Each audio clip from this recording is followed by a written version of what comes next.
Kung hindi mo pa natatapos ang termino mo, -3 ang rating sa iyo, ibig sabihin po below 0. No? Wala nang pagtitiwala, wala pang pagsang-ayon ang mga mamamayan. Prevent the people from believing na ang pasimuno ng malawakang panunumbalik ng pangungurakot at malalim na paglubha pa ng korupsyon sa pundo ng gobyerno ang pasimuno itong magpinsan. Si Marcos Jr., si Martin Romualdez, itong mga kagaya nila Saldico, nila Yusek Cabral, at iba pang mga alipuris nila sa loob ng Kongreso, mga secondary players po ito. Of course, nakinabang sila, pero ang principal and mastermind, si Marcos at sila Romualdez. Papunta kay Sara Duterte. Ang buwelo ng atensyon ng public opinion.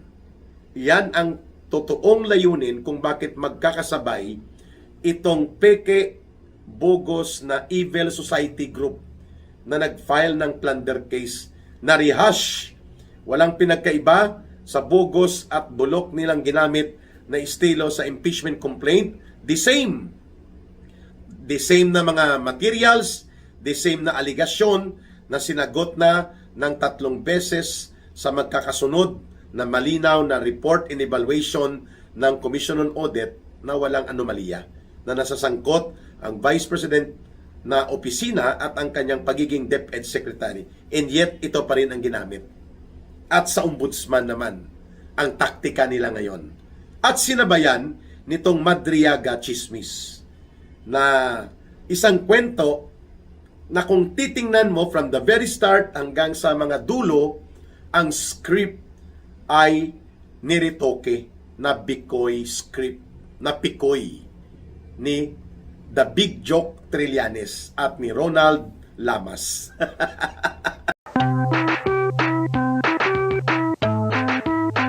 Itong sumasambulat na iskandalo ng pagkalugmok ng trust rating and credibility ni Ginoong Marcos Jr. sa last quarter survey na ginawa po ng Social Weather Station or SWS. Mantakin ninyo, hindi pa natatapos ni Marcos Jr.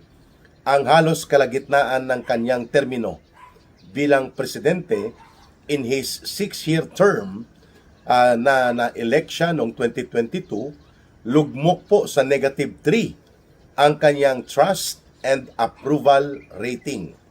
Ang pinag-uusapan po natin pag sinabing trust rating, ito po yung pagtitiwala ng taong bayan na kaya pa niyang mamuno at tama ang kanyang pamumuno sa ating gobyerno at sa buong Republika ng Pilipinas. At kapag sinabi pong trust and then ang isa is ang kanyang approval rating, kung sumasang-ayon pa ba? Pag sinabing approval rating, sumasang-ayon pa ba ang taong bayan na manatili siya bilang presidente sa ating bansa? Yan po ang ibig sabihin. O ulitin ko lang, ang trust rating, pagtitiwala at kumpiyansa ng mga mamamayan na kaya pa at matuwid pa ang pagiging presidente ng isang Bongbong Marcos Jr. Ang approval rating, tumutumbok po ito sa pagpayag o pagsang-ayon ng taong bayan kung kailangan pang manatili at pwede pang manatili si Marcos bilang presidente ng Pilipinas. Kung hindi mo pa natatapos ang termino mo, -3 ang rating sa iyo, ibig sabihin po below 0. No? Wala nang pagtitiwala, wala pang pagsang-ayon ang mga mamamayan. Yan po ang bibigyan natin ng paghihimay-himay at pananaw. Bakit ganito kalubha ang pagkalugmok ng pagtitiwala at pagsang-ayon ng mga mamamayang Pilipino na manatili pa bilang presidente ng Pilipinas si Marcos Jr. Una, napakalaki po ng iskandalo na kanyang kinasasangkutan at walang naniniwala na hindi siya ang mastermind. Siya talaga ang pinaniniwalaan ng mamamayan na pasimuno kung bakit nawala ang 1.4 trillion pesos mahigit sa flood control projects na dinurubo ni Marcos at nila Romualdez at ng kanilang mga tauhan. at mga aliporis na mga politiko. Yan ay nangyari sa loob po ng tatlong budget cycle, 2023, 2024, and 2025. Lahat ng ito pinirmahan ni Marcos Jr.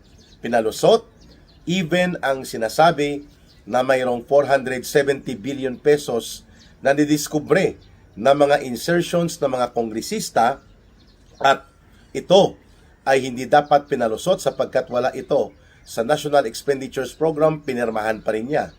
Nagveto lang siya o pinagbawal niya o pinigilan niya ang 29 billion pesos. Pero mahigit 440 billion pesos po ang kanyang pinayagan na maging insertions o maging pork barrel para durubuhin at nakawin ng mga politikong kasabwat at kaalyado niya. So sino ang mastermind therefore kung ganyan po ang nangyari? Walang iba si Marcos sapagkat pinalusot, pinirmahan at ginawang batas. Ginawa nilang General Appropriations Act of 2025. Sa 2023 and 2024 budget, mahigit po 700 billion pesos ang kanilang unprogrammed appropriations. Pag sinabi pong unprogrammed appropriations, ito ay nangangahulugan na wala pang pondo, hahanapan pa ng pondo. Mula sa pangungutang, mula sa mga bagong buwis na ipapataw sa mamamayan, at mula po doon sa savings ng mga government-owned and controlled corporations, kagaya po ng nangyari sa PhilHealth, na nadiskubre ng Korte Suprema, it was indeed illegal, it was criminal on the part of Marcos Jr. and Ralph Recto na kanyang dating finance secretary at ang Kolokoy na promote pa bilang executive secretary nito ni Marcos. Sabi ng Korte Suprema, bawal, illegal, walang batayan sa batas, dapat ibalik ang 60 billion pesos ng PhilHealth. Yan, malinaw na ang mga issue na ito ay hindi maitatanggi at mahirap idiskarte ni Aling Claire Marites Castro, ang tagapagtahol ni Marcos Jr., na kaya pa niyang palusutan, kaya niyang bilog-bilugan ng pagsisinungaling at paghahabi-habi ng kung ano-anong diskarte sa propaganda dyan sa loob ng Malacanang. No amount of propaganda and public relations or PR operations will prevent the people from believing na ang pasimuno ng malawakang panunumbalik ng pangungurakot at malalim na paglubha pa ng korupsyon sa pundo ng gobyerno ang pasimuno itong magpinsan. Si Marcos Jr., si Martin Romualdez, itong mga kagaya nila Saldico, nila Yusek Cabral, at iba pang mga alipuris nila sa loob ng Kongreso, mga secondary players po ito. Of course, nakinabang sila, pero ang principal and mastermind, si Marcos at sila Romualdez. Pangatlo na punto, ito pong pagsambulat ng iskandalo na itinuro siya ng kanyang kapatid na siya ay chronic drug abuse. Operator ng droga sa loob ng Malacanang, nagdudurog at malawakan at matagalang nag-abuse ng droga at kaya apektado pati ang kanyang mental disposition, ang kanyang mental health, at kaya nga ayaw niya magpa-hair follicle test dahil mabubuko at talaga namang makikita ang residual effect ng droga na illegal o yung mga pagdudurog niya sa illegal na droga sa matagal na panahon. Ito po ay tumimo sa pag-iisip ng mamamayan. Bagamat hindi nila sinasabi yan openly in public, but the public belief that no longer a perception that Marcos Jr. remains to be a drug addict president.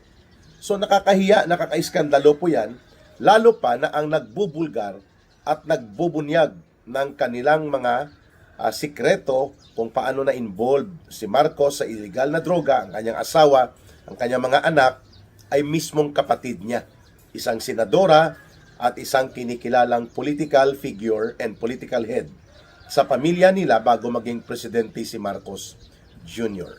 So, that alone, with the magnitude of scandal involving illegal substance and illegal drugs abuse involving Marcos, ay nakapagpahina ng kanyang approval and trust rating sa hanay ng mga mamamayan. Mantakin mo negative 3. Nangangalahati pa lang siya halos sa kanyang termino.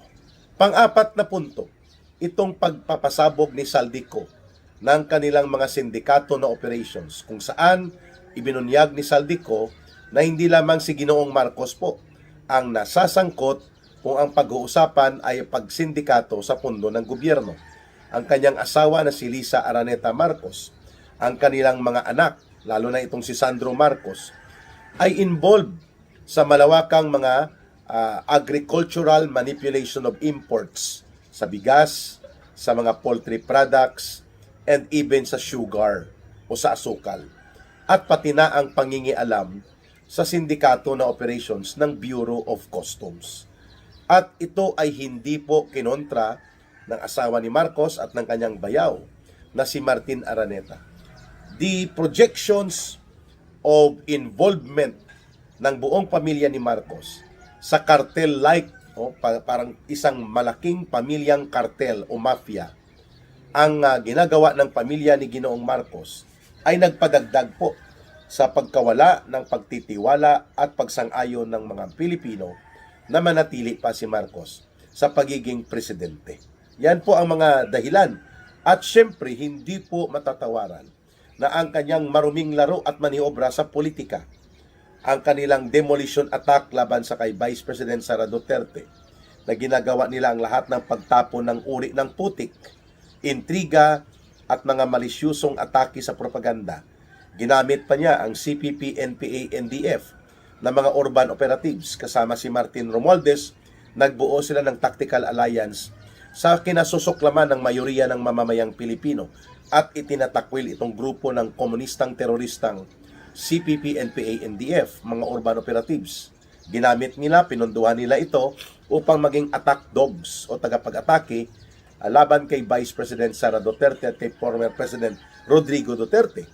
Yan, mga factors yan. Ang kanyang lantarang pakikipagsabwatan sa mga nabubulok at oportunistang politiko ng dilawan pinklawan na tinatawag na mga political zombies sa grupo ni Lola Layla de Lima, sa grupo nila Sunny Trillanes, the Big Joke Trillanes, sa paggamit niya sa kay grupo ni Hontiveros, kay Boy Lamas na pinagtampuhan ng toothbrush.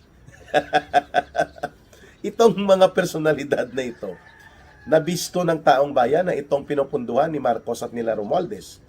At gamit pa nila ang mga pinagnanakaw na pera o pundo ng mamamayan, yung tinatawag na mga allocables at insertions para paandarin itong maruming laro nila sa politika. Ang lahat ng ito ay hindi po na itatago sa pag-unawa at obserbasyon ng mamamayan. Yan po ang tinatawag na the incontrovertible truth, hindi mas pasusubalian, hindi maitatanggi na katotohanan. Si Marcos ang pasimuno ng maruming laro ng mga suhulan at maniobra sa bulok na style nila sa impeachment diskarte laban kay Vice President Sara Duterte.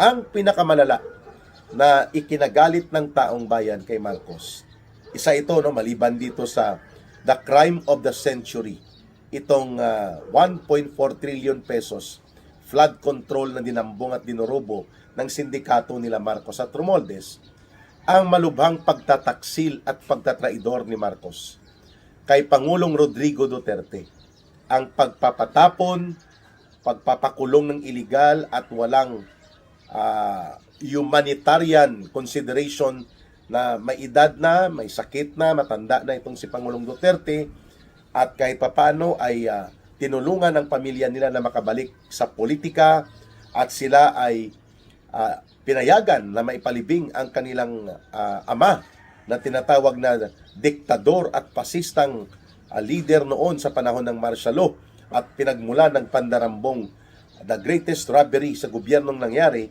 na hinigitan pa ng kanyang anak ngayon si Junior Marcos. Ang kanilang ama ay ginawan po ng mabuti ni Pangulong Duterte sa kanyang gobyerno, ipinalibing sa libingan ng mga bayani. Kahit na it was a very controversial political decision at nagbunga yon ng maraming mga pagpoprotesta at pagsalungat kay Pangulong Duterte, pinanindigan ni former President Duterte yon. Subalit anong iginanti o isinukli ni Marcos Jr.?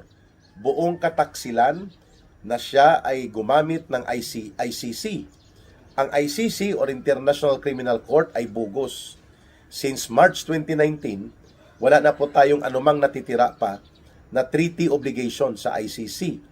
The status of ICC sa Pilipinas po, ito ay non-entity.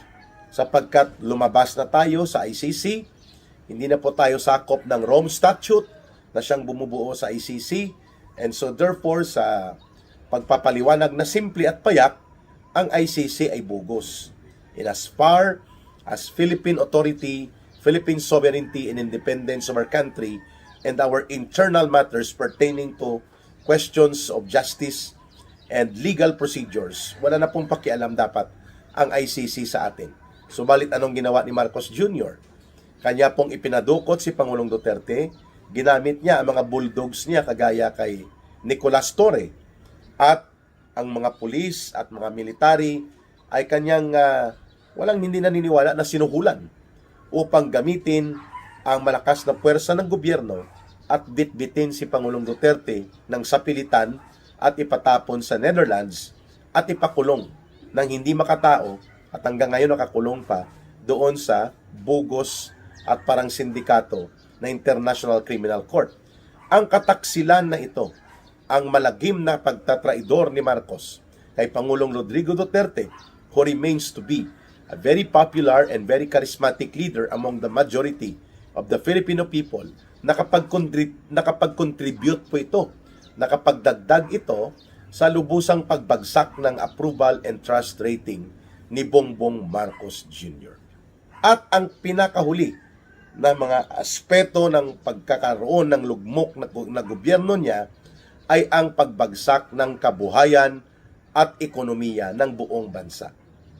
Sa ilalim ng 3 taon ni Ginoong Marcos, sumirit po ang ating utang sa halos 19 trillion pesos. Mula po sa halos 14.5 trillion lang yan nang umalis si Pangulong Duterte matapos ang kanyang termino, umabot po sa kulang-kulang 19 trillion pesos ang utang ng buong bansa, at hindi naman ito napakinabangan ng mga mamamayan. Di bali sa panahon ni Pangulong Duterte, ang build at ang mga infra projects niya, 90% na pakinabangan at halos very practical and very necessary. Kailangan, lalo na sa panahon ng mga pandemya, bumuelo ang build para mag-survive ang ekonomiya ng Pilipinas. Samantalang itong halos mahigit 4 na trilyong pisos na idinagdag na pag-uutang at pagkakautang ni Marcos sa mga mamamayang Pilipino, ang nakinabang nito mga flood control contractors, mga swapang at buaya na mga magnanakaw na kongresista, mga senador na tiwali, at of course si Marcos at sila Romualdez. Napunta po sa korupsyon ang mahigit 75% nitong mga pinag-uutang ni Marcos. Pinagtapal nila ito sa mga unprogrammed appropriations upang maipatupad ang mahigit 4,000 na flood control projects na ang karamihan noon ay pinagnanakaw, pinagdurubo. Yan po ang epekto niyan sa ekonomiya. Bagsak. For every 10 Filipinos, sa bawat 10 Pilipino, halos 6 po ang hindi makakompleto ng 3 beses na pagkain sa isang araw. Yan ang tinatawag na involuntary hunger. Ang ibig sabihin po, wala talaga silang kakayanan na makakuha ng access upang makabili ng pagkain. Dahil walang trabaho, kulang sa trabaho, bagsak ang income. Mantakin mo 6 sa bawat 10 pamilyang Pilipino ay naghihikahos at halos isang kain isang araw lang. Kaya po tumaas din ang self-rated poverty. Umabot po ang self-rated poverty sa Pilipinas sa humigit kumulang 58%, mula sa dating 45% nang bumaba si Pangulong Rodrigo Duterte. So, makikita natin double figures ang pagbagsak at pagkalugmok ng kabuhayan, ekonomiya, at buong sitwasyon ng agrikultura ng ating bansa. Halos gumagapang po ang agricultural sector. walang bastanting pondo, wala din pong masusi at matuwid na programang modernisasyon. Kaya naging net importer tayo ng bigas, net importer tayo ng mga isda na napakalawak ng karagatan sa Pilipinas, subalit bagsak at lugmok ang kabuhayan ng ating mga mangingisda. Napakalawak ng lupaing dapat maging source ng pagkain, nag-i-import po tayo. Dahil zero program si Marcos pagdating po sa agricultural development and modernization. Halos mahigit po sa 18 months o kulang-kulang 20 months pa nga na hinawakan ni Marcos ang sektor ng agrikultura bilang incumbent or concurrent secretary. Ano nangyari? Lumaganap lang po ang smuggling. At ang seste, asawa pa niya at pamilya niya ang itinuturong involved sa mga agricultural smuggling and agricultural import manipulation. So lahat ng ito, kung ipagtatagni-tagni at bubuuin po ang kwentong ito, yan ang dahilan kung bakit -3 or below 0 ang credibility, integrity, at ang approval and pagtitiwala ng sambayan ng Pilipino kay Marcos. Samantalang kay Sara Duterte, pilit nilang hinihilot ang kanyang trust and approval rating, mataas pa rin kahit hilutin nila at hilain pababa, +31. Pero maraming naniniwala na si Sara Duterte ay baka umabot yan ng mga +40. Hinilot pa yan, no? Ibig sabihin po, kulang-kulang 5 sa bawat 10 Pilipino naniniwala pa rin na maayos, matino ang isang Sara Duterte na kaya niyang pamunuan ang ating bansa sakaling siya ay maitalaga bilang presidente kapalit ni Marcos Jr. Either by way na magre-resign itong kulukoy na si Marcos Jr. or by way of an election. So, napakalayo ng kanilang diferensya. Bagamat tinatanggap natin na +31 or +31 ang ratings ni Sara Duterte, maraming naniniwala na ito ay +40 or +45. Hinilot lang ito para lang ipakita na hindi naman sobrang dihado ang kulukoy na si Marcos Jr. But nonetheless, the fact cannot be eliminated. Hindi mo kayang baliwalain o isantabi ang katotohanan ng impormasyon. -3 or below 0 po ang kredibilidad, ang integridad, ang pagtitiwala at pagsang-ayon ng taong bayan ng mayoriya ng sambayan ng Pilipino, isinusuka si Marcos Jr. At nailahad ni Ka-Eric ang mga dahilan po doon. Lugmok ang ekonomiya, gumagapang ang agrikultura, tumaas ang kahirapan, dumarami ang walang trabaho, at lumala po ang kagutuman sa hanay ng ordinaryong masang Pilipino. Samantalang busog at bundat na bundat ang mga politikong magnanakaw, ang mga kurakot na mga barkada ni Marcos, ang mga oligarkong gahaman sa ganansya at tubo, sila ay bundat, puro barkada ni Marcos.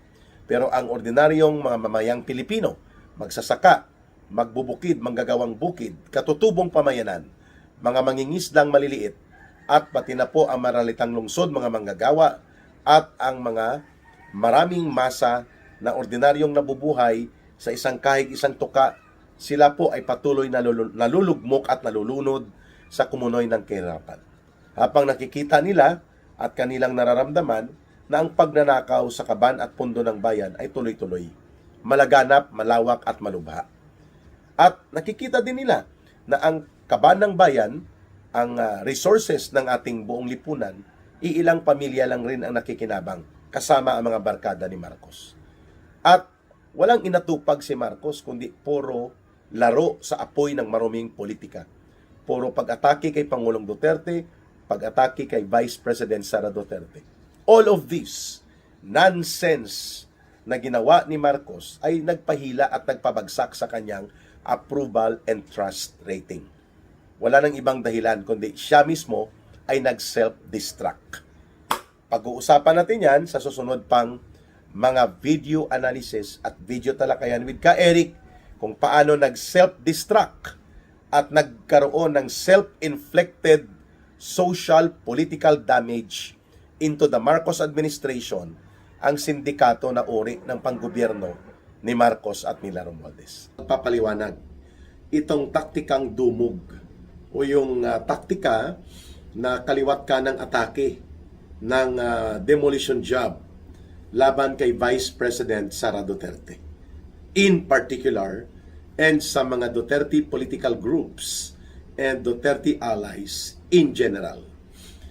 Sunod-sunod po itong mga ginagawang well-funded. Pag sinabing well-funded, we're not talking of millions, but billions of pesos.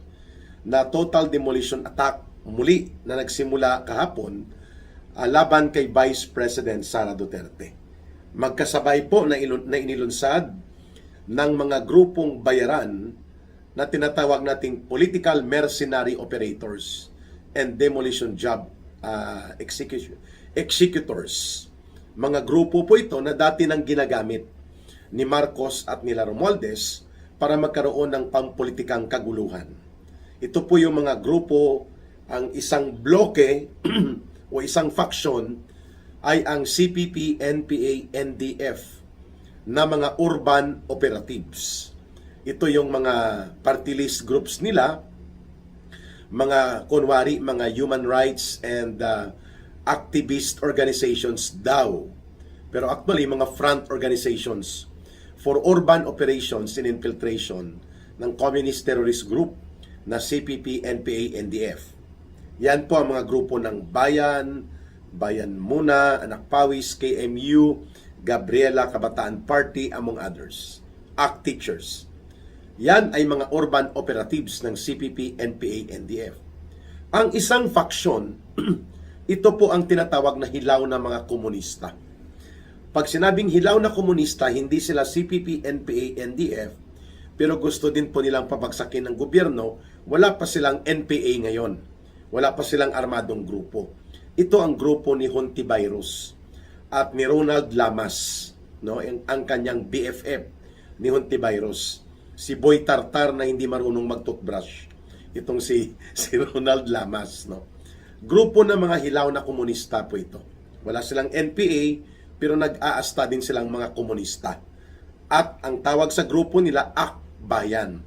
Sa CPP, NPA, NDF na grupo na Urban Operatives for the Youth Sector, Anak Bayan. Magkaiba po ang Anak Bayan, magkaiba sa Akbayan. Okay.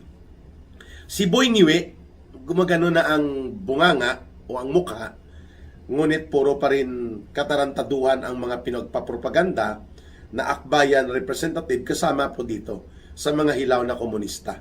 So si Hontiveros, sila Ronald Lamas na BFF ni Virus, si Boy Tartar na hindi marunong o nakalimutang mag-toothbrush, at itong si Boy Ngiwi, Akbayan Group. At kasabay po nila dyan, na malapit nilang kaalyado at halos magkadikit na po ang pagmumuka at karakas nila, ito naman ang Yellow Pink Zombie.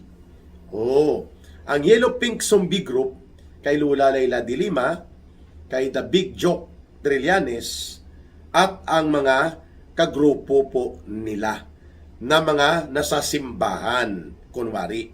Kagaya ng mga ilang obispo ng CBCP, Catholic Bishops Conference of the Philippines na mga obispo, pare. At itong running priest, no? Ang pagpapakilala niya sa sarili niya, pero ang tawag sa kanya ay the pestering priest. Puro pamimeste ang diskarte nito ni Robert Reyes, no? At baluktot na mga propaganda rin ang ginagamit nito. Yan, kagrupo po yan ng mga Yellow Pink Zombies. Ang bagong recruit nila, yung adik na pari. Nagpakilalang adik siya, kahit na mula sa pagkaseminaryo at pagiging pari, nag-adik pa rin po siya. Kung ngayon ay adik pa siya, hindi ko po alam. Ito po yung nagsasabi na devil-possessed si Vice President Sara Duterte at si former President Duterte. Pero ang grupong ito, so tatlo yun, ano? Yung mga komunistang teroristang grupo ng CPP, NPA, NDF, yung mga hilaw na komunistang oportunista nila Hontiveros at Ronald Lamas, at ng mga kagrupo nilang Boy Ngiwi sa ilalim ng Akbayan, itong Yellow Pink Zombie nila Lula Leila de Lima, at pati po ang grupo nila Robert Reyes at mga kabalahibo nila sa mga ipokritong namumuno at nagpapakilalang pinuno ng Simbahan Katolika. Yan po ang bloke o tatlong bloke na lahat po ay well-funded ni Marcos at ni Romualdez at nila Lisa Araneta. So hindi po ito bago, no? Huwag niyong kalimutan, no? Ang Bicoy author na si Sunny The Big Joke Trillanes. Bicoy 1 and Bicoy 2 na Picoy pala. Ibig sabihin peke, scripted at gawa-gawang kwento para lamang mang-atake, mang-upat, mang-udyok at mang-intriga laban kay Pangulong Duterte at sa Duterte family at sa Duterte government. Itong Bicoy story ng sinasabi ng lahat, ang author pala ay si Sunny The Big Joke Trillanes. Kasama po yan sa Yellow Pink Zombie na grupo. Ngayon, itong unang salbo nila, itong Madriaga expose, kung titingnan po ninyo ang kanyang kwento at script, ay parang nagkaroon ka ng rehash o pagbabalik tanaw sa nangyaring Bicoy 1 at Bicoy 2 story, na ang script operator at ang mga tirador ay kombinasyon ni Ronald Lamas Boy Tartar No Toothbrush, na isang political mercenary, hindi political analyst, at ni Trillanes. Kapareho po ang diskarte nila dito sa Madriaga na chismis, kwentong chismis na pinalabas nila. At several few hours sumunod ang plunder case complaint laban kay Vice President Sara Duterte sa ombudsman nila Cielo Magno, na ang tawag ngayon sa kanya ay the highly pretentious paid hack. pag sinabing paid hack, bayarang tirador sa propaganda operations, walang pinagkaiba sa political mercenary kagaya ni Boy Tartar Ronald Lamas na BFF ni Hontiveros at ni The Big Joke Trillanes. Yun po ang kategorya ngayon nitong Cielo Magno na sumama sa pagpa-file ng kaso na plunder laban kay Vice President Sara Duterte sa ombudsman. At ang pattern of coincidence raw at ang pattern of system and mode of activities, makikita natin na dumog style. Yung CPP, NPA, NDF, sila naman po ang unang nagtambol na inihahanda na nila ang impeachment complaint muli laban kay Vice President Sara Duterte pagdating ng Pebrero. Pero ngayon, inihanda na nila at inilalatag. Ang unang nagsiwalat nito ng kanilang discarding bulok ay si Teddy Casino. Ito po ay aktibong opisyal at operatiba ng CPP, NPA, NDF na nag-ooperate sa urban areas at nagpapakilalang leader ng bagong alyansang makabayad. Bayan o bayad, no? So, the pattern of conspiracy o pakikipagsabwatan na pagiging well-funded, well-organized, and well-orchestrated, ito yung tinatawag na dumog. Ang dumog ay hiligay ng terminology na ang ibig sabihin po ay pinagtutulong-tulungan. Ayun. Sabay-sabay na inaatake, dinudumog, nire-wrestling ka.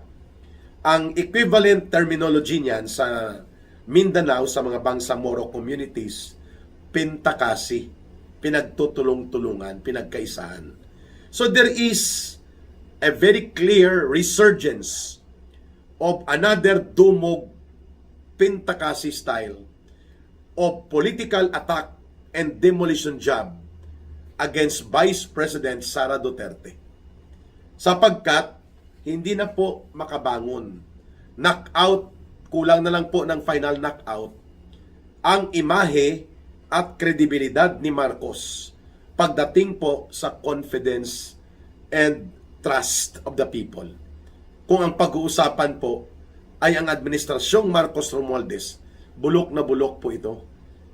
Walang pinagkaiba sa nabubulok na kamatis at nabubulok na itlog na kailangan ng itapon sa basurahan.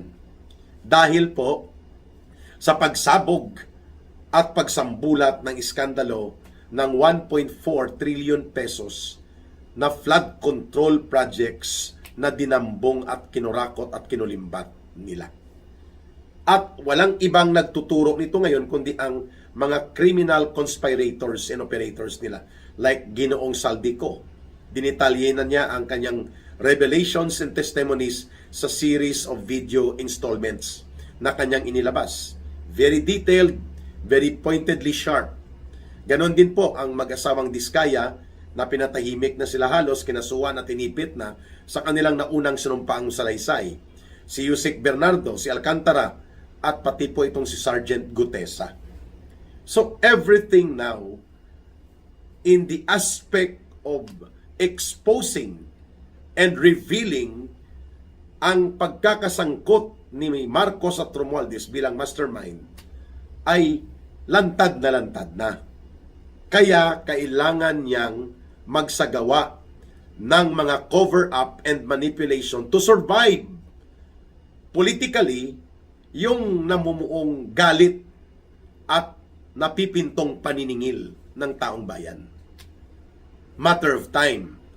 Yung kanyang ginawa po sa Senado nila Marcos at Romualdez na tinanggalan ng ngipin ang Senate Blue Ribbon Committee, minaniobra nila na gawing tuta ang Senado o rubber stamp sa pamumuno ni Tuta Soto at nila Ping Lacson.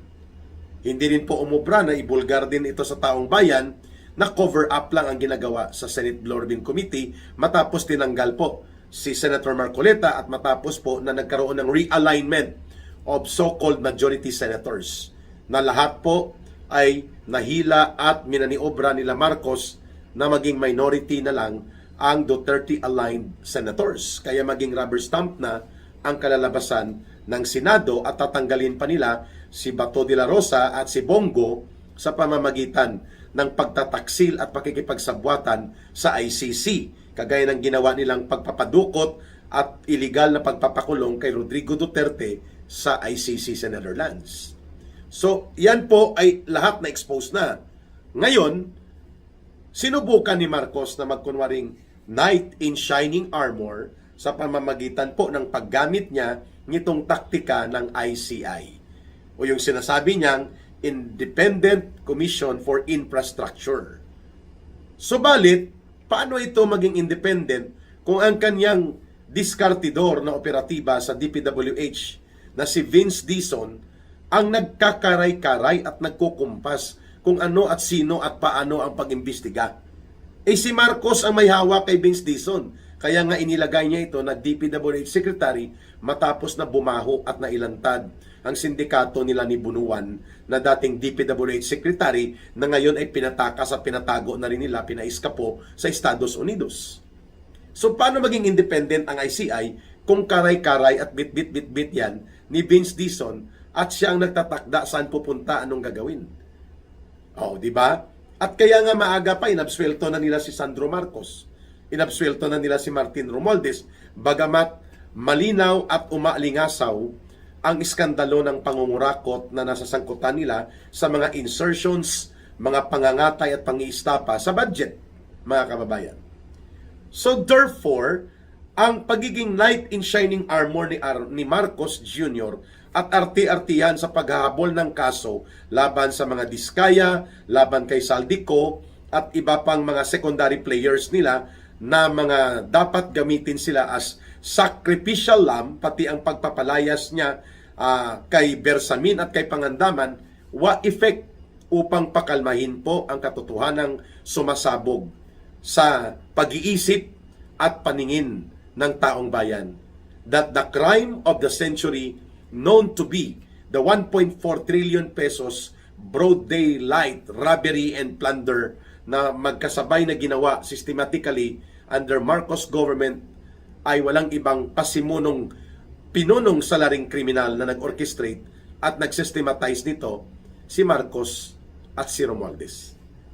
Yan po ay hindi na mapipigilan na talagang lantad na lantad. At kaya nga niya ginawa ito ngayon, ang panibagong counter-attack upang itulak ang momentum. Pag sinabing momentum, ang buwelo papunta kay Sara Duterte. Ang buwelo ng atensyon ng public opinion. Yan ang totoong layunin kung bakit magkakasabay itong peke, bogus na evil society group na nag-file ng plunder case na rehash. Walang pinagkaiba sa bogus at bulok nilang ginamit na estilo sa impeachment complaint. The same na mga materials, the same na aligasyon na sinagot na ng 3 beses sa magkakasunod na malinaw na report and evaluation ng Commission on Audit na walang anomalya, na nasasangkot ang Vice President na opisina at ang kanyang pagiging DepEd Secretary. And yet, ito pa rin ang ginamit. At sa Ombudsman naman, ang taktika nila ngayon. At sinabayan nitong Madriaga Chismis na isang kwento na kung titingnan mo from the very start hanggang sa mga dulo, ang script ay niritoke na Bicoy script, na Picoy ni The Big Joke Trillanes at ni Ronald Lamas. Kaya ito po ang taktika nila na binubulgar ngayon natin. Ang taktikang dumog at pintakasi. Ang kaibahan lang nito, well-funded. Billions of pesos, at kaya kung makikita ninyo, ay talagang pinotakti ng media attention kaagad. Nawala bigla o naghina ang focus ng reporting sa flood control projects na anomalya, sa mga infrastructure, sa PhilHealth na diniklara ng Korte Suprema na illegal at isang aktong may bahid ng criminal intent na pakialaman ang pondo ng PhilHealth na 60 billion pesos. Bigla pong na-shift lahat ang media attention ng mga corporate media na alam natin may tinatawag po yan na PR budget or Publicity and Public Relations budget. Kaya ang nai-interview ngayon, itong sila Shelo Magno, na lapdog na rin ni Marcos at Romualdez, itong si Boy No Toothbrush, Boy Tartar, Ronald Lamas na BFF ni Hontivirus, at mga kabalahibo nila. So the pattern of using pintakasi or dumog and wrestling attack na ginagamit nila noon nang sinimulan ni Romualdez, ni Tambaloslos, ang atake laban kay Vice President Sara Duterte to the point na winasak nila ang unit team at isinisi nila kay Sara Duterte, at itong mga taktikang ginagamit nila ay muli nilang binuhay. At the time na nalulugmok at bulok na ang status ng gobyerno ni Marcos at ni Romualdez, kung ang pag-uusapan ay trust and confidence of the people. Ang latest average computation ng survey or perception ng tao kay Marcos, kung ang pagbabatayan ay mga survey, umaabot na lang po si Marcos sa negative 26 ang net average trust and confidence niya. Ibig sabihin below zero. And even the respected and established economic and financial institutions for policy and development direction support like the International Monetary Fund, the World Bank, itong mga institusyong pang-ekonomiyang internasyonal, negatibo ang mga prospects of projections sa gobyerno ni Marcos. Dahil nga hindi na maitatanggi ang kaguluhang politika na sinimulan ni Marcos para magkonsolida ng poder kasama si Romualdez ay natabunan po ng kanyang iskandalo at pagkabulgar ng sindikatong uri ng gobyerno, kaya lumala at lumubha. Instead of serving the purpose of power consolidation for Marcos, sumabog ang iskandalo. Bumaliktad si Saldico at inilantad ang buong sindikatong operations nila. Hindi lang sa flood control, kundi sa malawakang pangungulimbat sa pamamagitan ng mga insertions at pang-i-staffa nila sa budget. At lumabas ang ilang contractors na nagpatotoo. Lumabas din po ang ilang mga operators ng sindikato sa DPWH. Hindi na napigilan ni Marcos ngayon ito. Kaya nga, padausdos ng tudo-tudo, pabagsak ang trust and confidence rating ng Marcos Romualdez government na ito. Kaya kailangan nila itong gawin. Itong pintakasi at dumog style ng panibagong antas na well-funded, well-organized, na mas marahas ang intensyon ng malisyusong atake upang iparalisa, i-destroy, wasakin ang Duterte political influence na mayroon pa po sa ating political landscape. Lalo na mataas pa rin po ang mayoriyang pagtingin ng mayoriyang mamamayan kay Vice President Sara Duterte na pwedeng siya ang maging Pangulo ng maaga pa sa 2028 kung mag-resign o mapaparesign si Marcos at umalis sa kapangyarihan dahil po sa bulok na iskandalong kanyang kinasasangkutang malaganap na krimen ng pandarambong at korupsyon o kaya sa eleksyon man sa 2028. Kaya takot na takot po itong tatlong bloke na ginagamit ni Marcos at Romualdez for tactical alliance for the purpose of demolition job and political mercenary operations to destroy, diminish, and paralyze the Duterte political influence. Ang CPP, NPA, NDF na communist terrorist group at mga urban operatives nila, ang mga hilaw na komunista nila Boy Ngiwe sa akbayan ni Hontiveros at ni Ronald Lamas, at ang Yellow Pink Zombies with some church leaders nila na nagagamit mula sa CBCP at grupo ng simbahan. Lahat sila po ang common denominator kung bakit sila nagtutulong-tulong na dumugin at gamitan ng pintakasi na atake si Vice President Sara Duterte because they do not want na mawawala ang benepisyo, pera, pundo, proteksyon at ang kanilang manipulasyon sa poder na hawak ni Marcos at ni Romualdez. Nakikinabang po sila ng malaki. Politically and financially. At the same time, nakaka-recover sila sa kanilang organisasyon dahil pinoprotektahan sila at sinusuportahan for as long as they will be the attack dogs and demolition job operators versus the Duterte political camp. Yun ang ayaw nilang mawala. At pangalawa, takot na takot po ang mga grupong ito. Komunistang terorista with their urban operatives and components for urban infiltration, mga peke at oportunistang nagkukunwaring komunistang akbayan na actually extension nila or extension din sila ng Yellow Pink Zombies kagaya nila Dilima Trillanes at ang mga oportunista at pakialamerong nagkukunwaring leader ng simbahan katolika. All of them ay takot na takot po na muling manumbalik at lumakas ang matinong panggobyerno na lumalaban sa kriminalidad, korupsyon, abuso sa gobyerno, pagnanakaw, pandarambong, terorismo, at pati sa droga.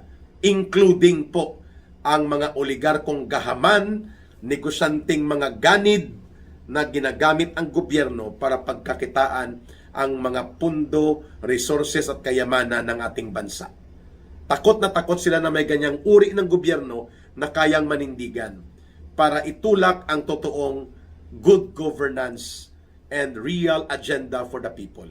Na kayang gawin at pinanindigan yan, na ipakita yan ni Pangulong Rodrigo Duterte. At yan din po ang nakikita natin na patutunguhan ng panggobyernong reformahin kapag nawala o hindi na presidente si Marcos. Si Sara Duterte po is equal to that kind of level of good governance na inaasam ng taong bayan. Na ang mga oportunista, mga salot, kriminal, terorista, at mga bulok at magnanakaw na mga politiko at ganit at gahaman ng mga oligarkong magbabarkada ay hindi po mamamayagpag sa gobyerno at bagkos pati sa buong lipunan, sila po ay dapat nagkakaroon ng mga paghahabol sa kanilang kasalanan, pinagbabayad sila at pinipigilan sila ng gobyerno na pagsamantalahan ang mamamayan at ang buong lipunan. That is the kind of government na ayaw po na mga grupong dumudumog ngayon laban kay Vice President Sara Duterte. So nakita na po ninyo, no? Yan po ang political spectrum analysis sa likod po ng konteksto at katotohanan ang taktikang dumog at pintakasi, yung Bicoy Part 3 na tinatawag nilang Madriaga Chismis, yung plunder operations and impeachment attack, lahat ng ito ay bahagi ng total demolition order ni Marcos at ni Romualdez para mag-survive din sila Marcos at Romualdez sa lubusang pagkalamon sa kanila sa kumunoy ng iskandalo at pagkabulok ng kanilang gobyerno na ngayon ay nakikita at nilalabanan unti-unting lumalawak na pagtindig ng sambayanang Pilipino. Pero ang katotohanan po ang magpapalaya sa mamamayan, katotohanan din po ang magtatanggol sa kay Vice President Sara Duterte sa gitna ng mga ataking pintakasi at dumog style na ito.